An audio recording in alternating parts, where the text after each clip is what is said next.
प्यारे मित्रों नमस्कार। कथामृत के पहली धारा में आप सभी का बहुत बहुत स्वागत है। सद्गुरु ओशो के पावन चरणों में नमन कर कर कथामृत की इस पहली धारा को शुरुआत करने जा रहे हैं। कथा और अमृत। कथा यानी कल्पना, अमृत यानी ओंकार। कथा के माध्यम से हम ध्यान, समाधि, ओंकार, सुमिरन, इनमें डूबने की कला को जानेंगे। कथा हमारे मन से बड़ी परिचित होती है। कथा हम सबके लिए बिल्कुल बिल्कुल करीब है। कथा हमारे मन पर असर करती है। कथा में कल्पना होती है, अलग अलग सपने होते हैं, दूर चांद और सूरज की बातें, तारों की बातें होती है, लेकिन फिर भी उसमें एक वास्तव छिपा होता है। उस वास्तविकता के आधार पर हम ध्यान में प्रवेश करेंगे। ऐसी बहुत सारी कथाएं सद्गुरु ओशो ने अपने प्रवचनों में कही हैं। बहुत सारे संतों हैं जिनके जीवन में ऐसे ऐसे प्रसंग है, ऐसे ऐसे कुछ उदाहरण है। उन्होंने जीवन ऐसे जिया है जो एक मिसाल बन सकता है साधक के लिए। तो जो भी साधक इस कथामृत सेशन को, इस सत्र को पाना चाहता है, हमारे साथ जुड़ना चाहता है, कथामृत के साथ जुड़े। हर रोज़ अलग अलग एक कथा का अभ्यास करेंगे और कथा के माध्यम से ध्यान के लिए, प्रेम के लिए, भक्ति के लिए एक प्रेरणा के माध्यम से इस कथा का उपयोग करेंगे। आओ पहली कथा का शुभारंभ करते हैं। बहुत साल पहले परमात्मा का एक नगर हुआ करता था।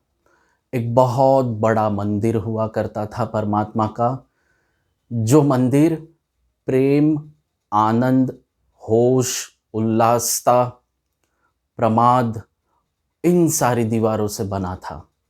होश की दीवारें थी, आनंद था, प्रेम था, उल्लास था, मद मस्त था। हर एक दीवार अलग अलग चमत्कारिक द्रव्यों से भरी हुई थी, इन सारे गुणों से भरी हुई थी, सतोगुणों से भरी हुई थी। लेकिन वह मंदिर कुछ कारण से डूब गया। डूबा, इतना गहरा डूबा कि बिल्कुल नहीं के बराबर।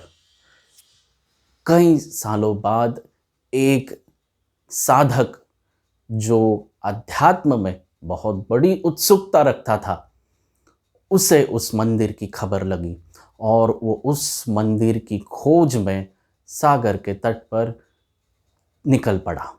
वह मंदिर गहरे सागर में डूबा हुआ था, ऐसा उसने सुना। वो उस तरफ निकल पड़ा। बहुत सालों बाद अथक प्रयास से उस ओर निकल पड़ा और एक दिन उसने उस सागर के तट को देखा जहां वह मंदिर पूरी तरह डूब गया था।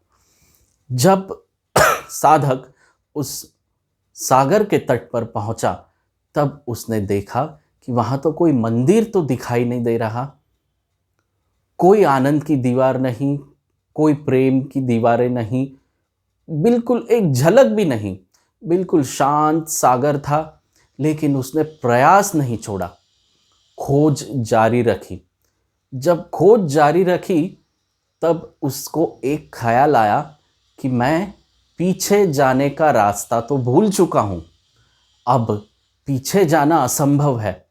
आगे मंजिल दिखाई नहीं देती, लेकिन हो सकती है, ऐसा ख्याल है।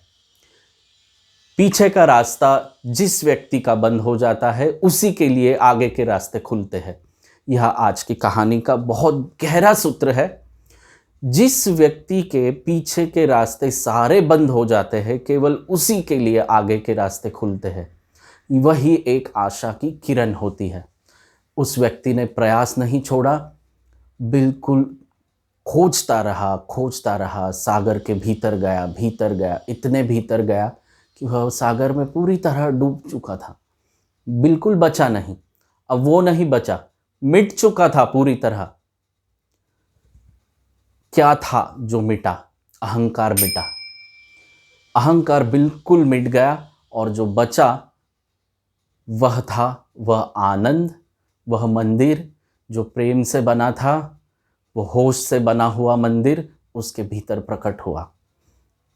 जो मंदिर डूब गया था, जिसकी दीवारें आनंद की थी, प्रेम की थी, होश की थी, उल्लास था, उमंग थी, वही दीवारें भीतर से उठी और वह मंदिर उसके भीतर खड़ा हो गया और उसने देखा कि यह मंदिर तो मेरे भीतर ही है।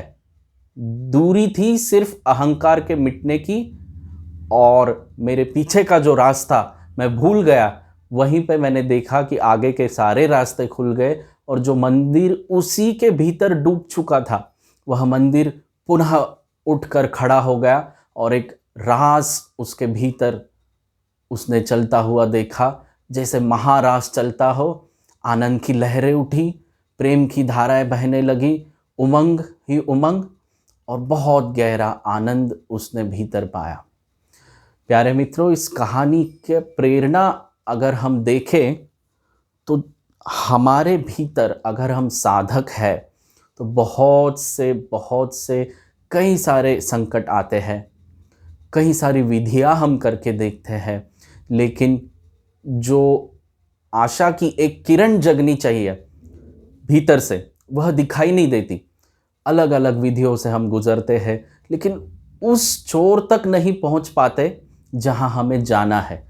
इसका एक ही कारण है, क्योंकि हमारा लक्ष्य तय नहीं है। क्या हम वाकई साधना इसलिए करते हैं कि एक दिन हम अपने मूल स्वरूप को जाने? इसका उत्तर 99% नहीं होता है, क्योंकि आजकल लोग साधना करते इसके लिए है, उनका मन का प्रयोजन कुछ अलग होता है। साधना आजकल के लोग इसलिए करते हैं कि जीवन में कुछ पा सके। ऐसे लोगों की साधना ज़्यादा से ज़्यादा एक पागलपन तक ले जाएगी, उससे ज़्यादा और कुछ नहीं। सब कुछ छोड़ना है, अपने आप को तक मिटाना है, पद प्रतिष्ठा, लोभ, सब कुछ, और तब वह मंदिर भीतर हम देखते हैं। जो डूबा हुआ मंदिर है हमारे भीतर, अहंकार की लहरों में छिपा हुआ है, लोभ में दिखाई नहीं देता, वह अचानक से उभरता है। आओ एक छोटी सी विधि करते हैं कि हम भीतर उस मंदिर को, उस ओंकार के मंदिर को जान सके। एक विधि ऐसी करेंगे कि हम ओम का उच्चारण करेंगे और ओम के उच्चारण को धीरे धीरे धीरे धीरे धीरे धीरे करते करते शांत हो जाएंगे, और फिर भीतर उसी ओंकार को सुनेंगे बिना उच्चारण के। पहले तो ओंकार के उच्चारण से पूरे भर जाएंगे, जैसे केवल ओम ही बचा हो, भीतर बाहर हर जगह पूरे ओम के उच्चार में स्नान करेंगे, और फिर मौन होकर उसी ओंकार की प्रतिध्वनि को अस्तित्व में, पूरे ब्रह्मांड में, समस्त शरीर में, अशरीर में, भीतर बाहर उस ओंकार के होने का मजा लेंगे। आओ प्रयोग में डूबते हैं। स्वस्थ होकर बैठ जाएं, श्वास को भीतर लेंगे और गहरे ओंकार के मंत्र की साधना करेंगे। बीच में रुकेंगे नहीं, सिर्फ ओम बचेगा, जितना हो सके ओमकार के उच्चारण में डूब जाएं। ओ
निरंतर अस्तित्व में जो ओंकार की ध्वनि गूंज रही है उसके प्रति जागे।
भीतर निराकार के मंदिर में ओंकार की घंटी बजती है, उसके प्रति साक्षी रहें, उसमें पूरी तरह लीन हो जाएं। समय के अनुसार इस विधि को आप अपने ढंग से कर सकते हैं। इस विधि का बहुत आनंद लें। इस सत्र को यही विराम देते हैं।